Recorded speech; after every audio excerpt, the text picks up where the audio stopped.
Welcome to our channel chemistry wizard. आज के हम इस वीडियो में पढ़ने वाले हैं नस्ट इक्वेशन को हम लोग डिराइव कैसे करेंगे। तो यहाँ देखिए क्वेश्चन देखिए, derive Nernst equation for EMF of a cell.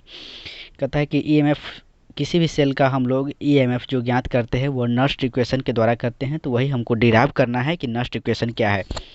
तो आप अभी जो नए हैं तो मैं उनको बता दूं कि अभी जो हम लोग पढ़ रहे हैं बीएससी केमिस्ट्री ऑनर्स पेपर 4 के कुछ इंपॉर्टेंट क्वेश्चन को हम लोग पढ़ रहे हैं, जिसमें से पहला क्वेश्चन है नस्ट इक्वेशन। पहला क्वेश्चन का आ गया, नस्ट इक्वेशन को हम लोग पढ़ रहे हैं अभी मुख्यतः बेसिकली रूप से। तो यहाँ देखिए, नस्ट इक्वेशन को डिराइव करने से पहले हम उसके लैंग्वेज को समझने की कोशिश करेंगे कि क्या होता है लैंग्वेज। तो यहाँ देखिए,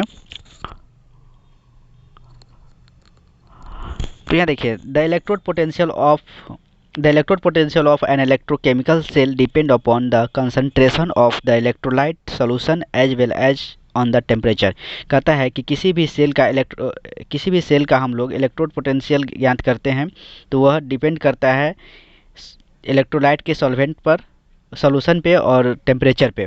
तो नस्ट क्या करता है, नस्ट एक वैज्ञानिक थे, साइंटिस्ट थे, वो उन्होंने एक नियम बताया है ना, एक इक्वेशन बताया, उसी को हम लोग बोलते हैं नस्ट इक्वेशन। तो वो क्या है देखिए, यहाँ वो क्या बताता है। तो Nernst gives the relationship between electrode potential and the concentration and temperature of an electrolyte solution under study is known as Nernst equation. और नस्ट इक्वेशन में हम लोग क्या जानेंगे, तो नस्ट इक्वेशन जो हम लोग को बताता है मुख्यतः रूप से वो रिलेशन बताता है किसके बीच, इलेक्ट्रोड पोटेंशियल के बीच, कंसंट्रेशन के बीच और temperature of an electrolyte solution, है ना।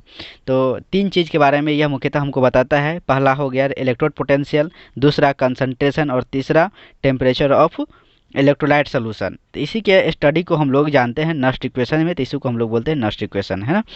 तो वही लैंग्वेज है थोड़ा। और अर्थात इसका अर्थ ये हुआ कि in study of the electrochemical cell the electrode potential of the electrode as well as EMF of the cell is determined under standard condition. कहता है कि सेल का हम लोग ईएमएफ ज्ञात करते हैं, इलेक्ट्रोमोटिव फोर्स जो ज्ञात करते हैं, तो वह स्टैंडर्ड कंडीशन में जब नस्ट इक्वेशन हम लोग ज्ञात करते हैं तभी हम लोग ज्ञात कर सकते हैं, है ना, ईएमएफ। तो चलिए हम डिराइव करते हैं। तो डेरिवेशन करने से पहले आपको मैं बता दूं कि यदि आप मेरे चैनल केमिस्ट्री विजार्ड पर नए हैं तो प्लीज़ सब्सक्राइब जरूर कर लें, क्योंकि मैं आप लोगों के लिए इतना कर रहा हूँ तो आपको भी एक ये मोरालिटी बनती है कि आप भी सब्सक्राइब करके हमारे उत्साह को सब्सक्राइब करके और शेयर करके, इसके साथ साथ आप कमेंट करें कि क्या बना है, कैसे बना है, अच्छा बना है या वीडियो अच्छा या बना नहीं बना है, क्या करना चाहिए क्या ना करना चाहिए, आप बता सकते हैं। आपको पूर्ण रूप से फ्रीडम है ना मेरे तरफ से। तो आप ये सब बताएं, इससे क्या होता है, मोटिवेशन बढ़ता है और हमारे काम करने का जुनून बढ़ता है। सो आप ऐसा ज़रूर करें, है ना। तो अभी हम लोग देख रहे हैं नस्ट इक्वेशन डिराइव करेंगे। तो यहाँ डिराइव करने से पहले देखिए, यहाँ डिराइव कैसे करेंगे। अब देखिए नस्ट इक्वेशन को हमको डिराइव करना है ना, तो हम लोग जानते हैं, देखिए तो हम लोग जानते हैं, वी नो डैट, हम लोग जानते हैं कि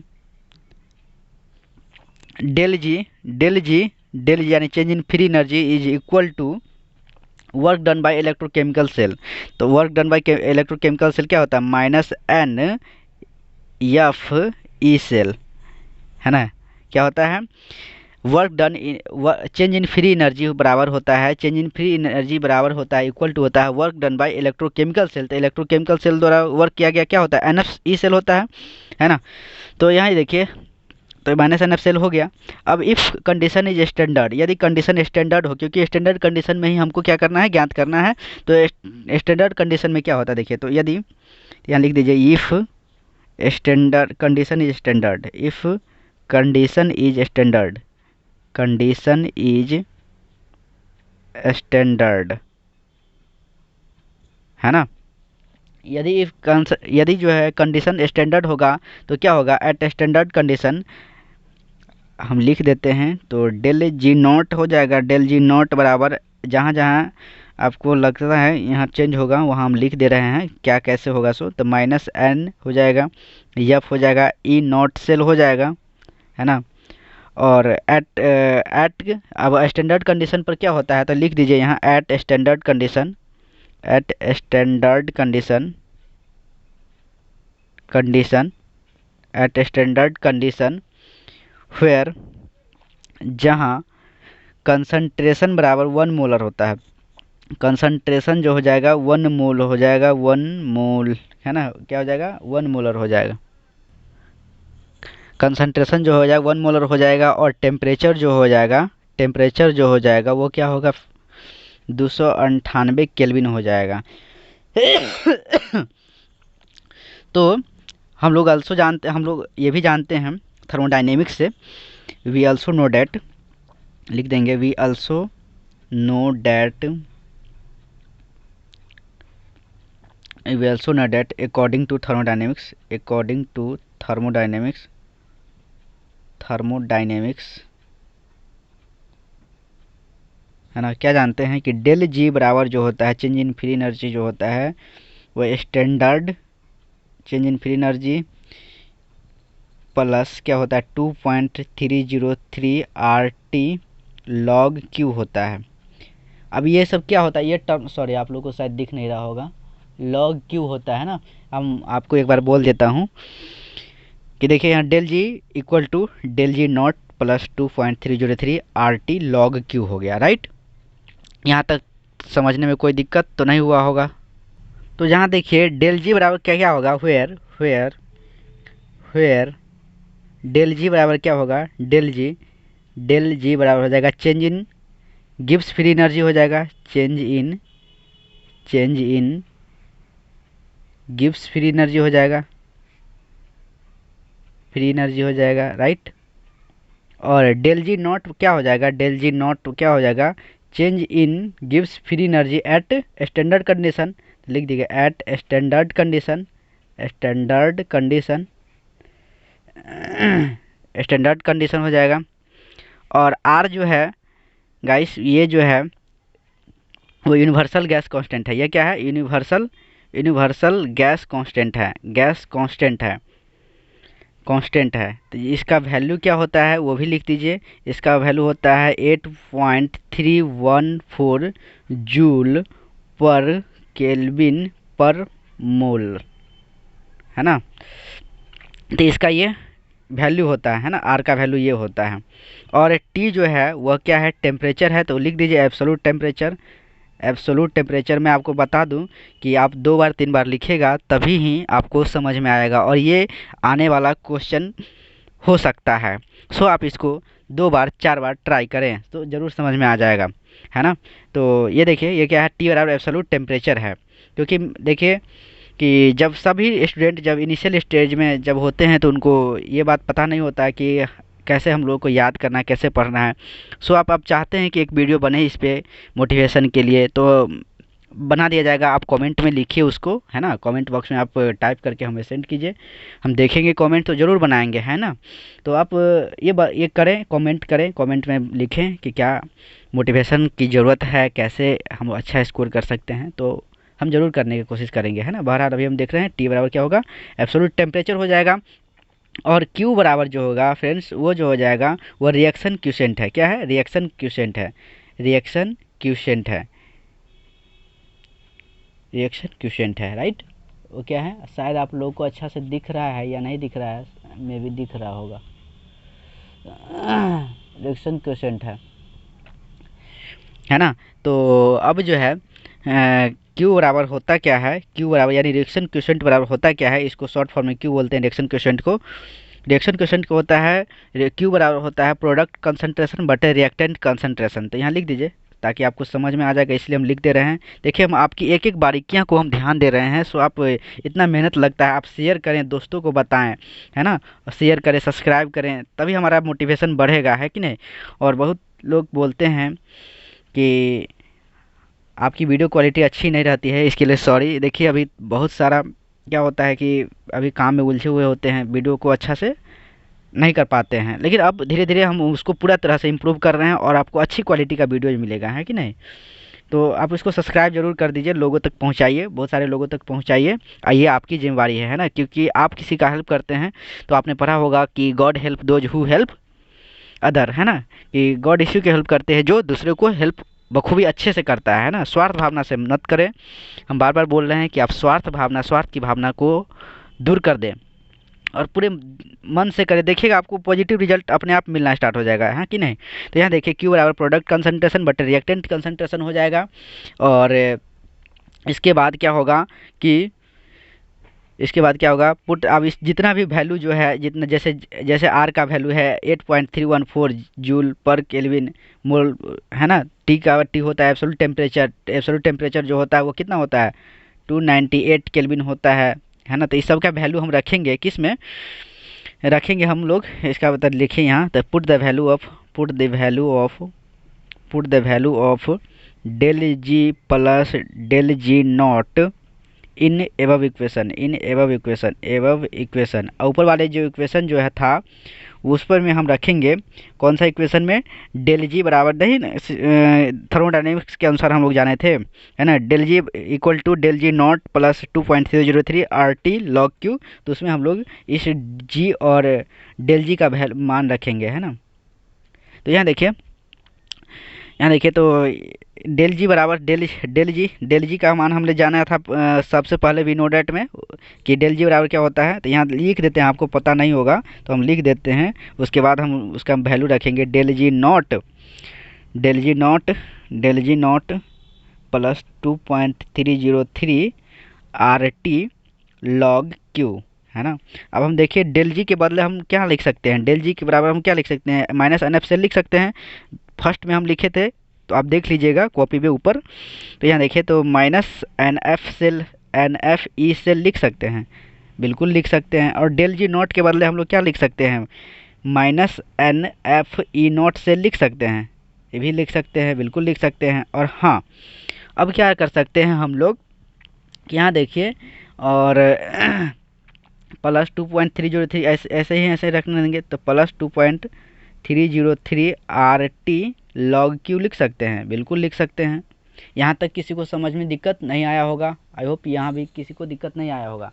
देखिए हम समझा रहे हैं, ये वीडियो थोड़ा लंबा हो सकता है तो इसको लास्ट तक वॉच करें, आधे अधूरे देखने से कोई फ़ायदा नहीं होने वाला है कि नहीं। तो आप अच्छे से देखें, लास्ट तक देखें तभी आपको समझ में आएगा। तो यह देखिए ये तो इसमें पुट कर दे वैल्यू। अब हम क्या करेंगे, डिवाइड कर देंगे दोनों साइड माइनस एन एफ से। देखिए तो अब क्या मिलता है, तो लिख दीजिए divide minus n F both side we get. देखिए बहुत हल्का है, हमें भी बहुत भारी लग रहा था, लेकिन हमने भी अपने टाइम में जब बनाया था तो हमको पूरी अच्छी तरह से अब याद हो चुका है ना। तो आप लोग भी ऐसा कीजिएगा, तो आई होप आपको भी ऐसा ही हो लगेगा। 2 बार आपको थोड़ा डिफ़िकल्ट रहेगा, फिर तीसरी बार आपको थोड़ा कम डिफ़िकल्ट रहेगा। उसके बाद देखिए डिफ़िकल्टी जो भी चीज़ आती है लाइफ में तो उससे आप सामना करते हैं ना तो वो अपने आप भाग जाती है। और कहा जाता है कि किसी पॉजिटिव विचार जो होती है निगेटिव विचार पर जल्दी हावी हो जाती है। आप देखिएगा आपके सामने कोई पॉजिटिव और निगेटिव विचार दोनों आएंगे, और आप निगेटिव विचार को पॉजिटिव विचार से थॉट से आप बाहर कीजिएगा तो वो जल्दी आसानी से भाग जाएगी, है कि नहीं। तो ये देखिए divide minus n F both side. तो देखिए तो minus n F E cell हो जाएगा, बराबर हो जाएगा minus n F E naught cell हो जाएगा, plus 2.303 R T log Q हो जाएगा। और इसे सब में एन एफ से भाग कर देंगे, माइनस एन एफ से, यहाँ भी माइनस एन एफ से, यहाँ भी माइनस एन एफ से, है कि नहीं। तो अब क्या हो जाएगा देखिए, अब क्या हो जाएगा, यहाँ ई सेल बच जाएगा। देखिए यहाँ से ये कट गया, यहाँ से ये कट गया और ये ऊपर चला जाएगा ना माइनस, है ना। तो ये क्या हो जाएगा, ई सेल बराबर हो जाएगा E naught cell minus, E minus ऊपर हो जाएगा 2.303, क्या हो जाएगा 2.303 आर टी लॉग क्यू, है ना। और बाई एन एफ हो जाएगा, बिल्कुल हो जाएगा। आई होप यहाँ तक आपको बहुत अच्छा से समझ में आया होगा, है ना। आपको बहुत अच्छा तरह से, आपको यदि आप स्क्रीनशॉट लेना चाहते हैं इतना का तो आप ले सकते हैं इतना के लिए, है कि नहीं। अब देखिए इससे बराबर इतना हो गया। अब हमको करना क्या है कि जितना भी वैल्यू हम लोग निकाले थे ऊपर, है ना, टी का वैल्यू 298 केल्विन होता है, आर का मान जो होता है यूनिवर्सल गैस कांस्टेंट का होता है 8.314 जूल पर केल्विन पर मोल होता है, तो उसका मान सब हम रख देंगे इस इक्वेशन में, है ना, आर टी वाला में। तो यहाँ देखिए ई सेल बराबर क्या हो जाएगा, ई सेल बराबर हो जाएगा आपको E naught cell. E naught cell को हम लोग एज इट इज रखने देंगे, तो ई नॉट सेल लिख देंगे और माइनस में 2.303 और आर का मान यानी यूनिवर्सल गैस कांस्टेंट का मान क्या होता है उसको रख देंगे, तो 8.314 होता है वो रख देंगे। उसके बाद टी का मान क्या होता है 298 के और बाई एन, एन ये हो गया है ना, और एन। उसके बाद हम लोग यफ जो है, यहाँ यफ जो है वो फैराडे कांस्टेंट है जिसका वैल्यू होता है 996, सॉरी जिसका वैल्यू क्या होता है आपको 96,500 होता है तो 96,500 इसका लिख लेते हैं, इकाई दहाई सैकड़े हज़ार 10,000 96,500 लिख लेते हैं, है ना। तो यहाँ देखिए एफ बराबर क्या है, फैराडे कांस्टेंट हम लिख देते हैं कहीं पर। एफ बराबर जो होता है Faraday constant, Faraday's constant, constant इसका वैल्यू होता है 96,500। इसका क्या वैल्यू होता है 96,500। एफ बराबर क्या होता है, एफ बराबर होता है फैराडे कांस्टेंट, इसका वैल्यू होता है 96,500। शायद आपको दिखने में प्रॉब्लम हो रहा होगा, हम समझ सकते हैं आपकी समस्या को, लेकिन हम बोल दे रहे हैं आप लिख लीजिएगा, ठीक ना। और ये सब लिखते हैं तो एग्जामिनर को लगता है, सॉरी जो कॉपी चेक करता है उसको लगता है कि बच्चा टैलेंट है ना, और इसके आधार पर वो नंबर में इंक्रीज कर देता है ना। तो सो आप इसमें बगल अगल में लिख दे तो ज़्यादा अच्छा रहेगा, नंबर उठाना अपने हाथ में है कि नहीं। तो ऐसा करें, देखिए जितने भी टॉपर लोग होते हैं वो कुछ अलग नहीं होते हैं, सिर्फ आप जो कर रहे हैं और वो जो कर रहे हैं उस करने का तरीका अलग होता है ना। सिर्फ यही डिफरेंस होता है, मेजर डिफरेंस यही होता है। बट कोई बात नहीं, आप भी हो सकते हैं।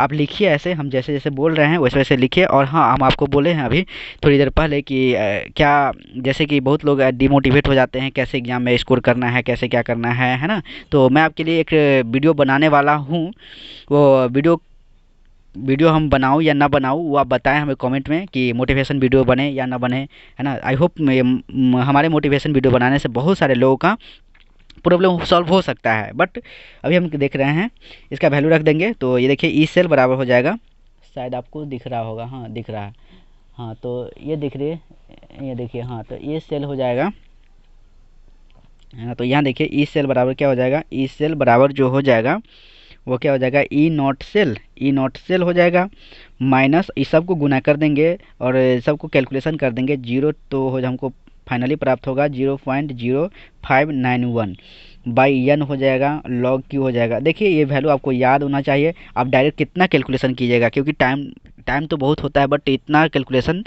हर किसी के बस का बात नहीं होता है ना। तो आप बस की बात मतलब टाइम ज़्यादा कंज्यूम हो जाता है, उतना समय में आप बहुत सारे क्वेश्चन लिख सकते हैं, है ना, अटेम्प्ट कर सकते हैं। तो ये जो हो गया आपको, ये फार्मूला जो हो गया, यही फार्मूला आपको सिद्ध करना था, है ना, यही फार्मूला सिद्ध करना था। तो यही नस्ट इक्वेशन का सिंपल सा फार्मूला हो गया, ई सेल बराबर हो जाएगा E naught cell minus 0.0591 by n log Q हो जाएगा, राइट।